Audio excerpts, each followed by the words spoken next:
राधे राधे। ओम नमो भगवते वासुदेवाय। ओम नमो भगवते वासुदेवाय। ओम नमो भगवते वासुदेवाय। শ্রীমদ্ ভাগবত চতুর্থ স্কন্দ পোষণম অষ্টম অধ্যায় ধ্রুব মহারাজের গৃহত্যাগ ও বনগমন। শ্লোক 46।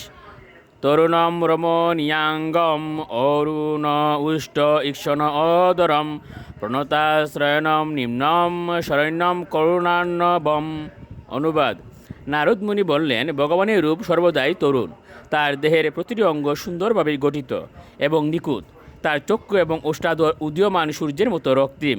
তিনি সর্বদাই শরণাগতকে আশ্রয় দান করতে প্রস্তুত এবং যে সৌভাগ্যবান ব্যক্তি তাকে অবলোকন করেন তিনি পূর্ণ তৃপ্তি অনুভব করেন। তিনি সর্বদাই শরণাগতে প্রভু হওয়ার যোগ্য, কারণ তিনি হচ্ছেন করুণার সিন্ধু। শ্লোক 47। শ্রীবৎসাঙ্কম গণক্ষেমম পুরুষম বনমালিনম শঙ্খ চক্র গদা পদ্মৈরবিব্যক্ত চতুর্ভুজম। অনুবাদ: ভগবান হচ্ছেন শ্রীবৎস বা লক্ষ্মী দেবীর আসনরূপ চিহ্ন সমন্বিত এবং তার অঙ্গকান্তি গণ নীলবর্ণ। তিনি পুরুষ, তার গলায় বনফুলের মালা এবং তিনি শঙ্খ চক্র গদা ও পদ্মধারী চতুর্ভুজ রূপে নিত্য প্রকটিত। শ্লোক 48। কিরীটিনম কুণ্ডলিনম কেয়ুরবলয়ান্বিতম কৌস্তুভাবরণ গ্রীবম পীত কৌশেয় বাসসম। অনুবাদ: পরমেশ্বর ভগবান শ্রী বাসুদেবের সমগ্র অঙ্গ রত্নভূষণে বিভূষিত। তার মাথায় রত্নখচিত মুকুট, গলায় কণ্ঠহার এবং হাতে বলয়। তার কণ্ঠে কৌস্তুভমণি শোভা পাচ্ছে এবং তার পরনে পীত পট্টবস্ত্র।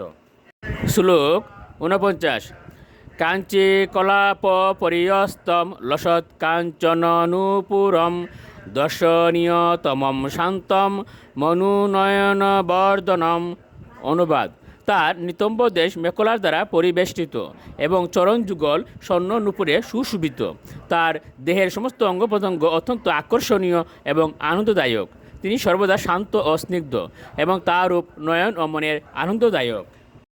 শ্লোক 50।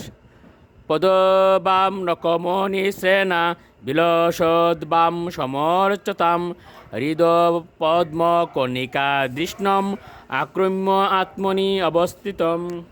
অনুবাদ: প্রকৃত যোগী হৃদয়রূপ পদ্মের কর্ণিকায় অবস্থিত ভগবানের চিন্ময় রূপে ধ্যান করেন, যার পদযুগল মণি সদৃশ্য পদনকের কিরণে উদ্ভাসিত।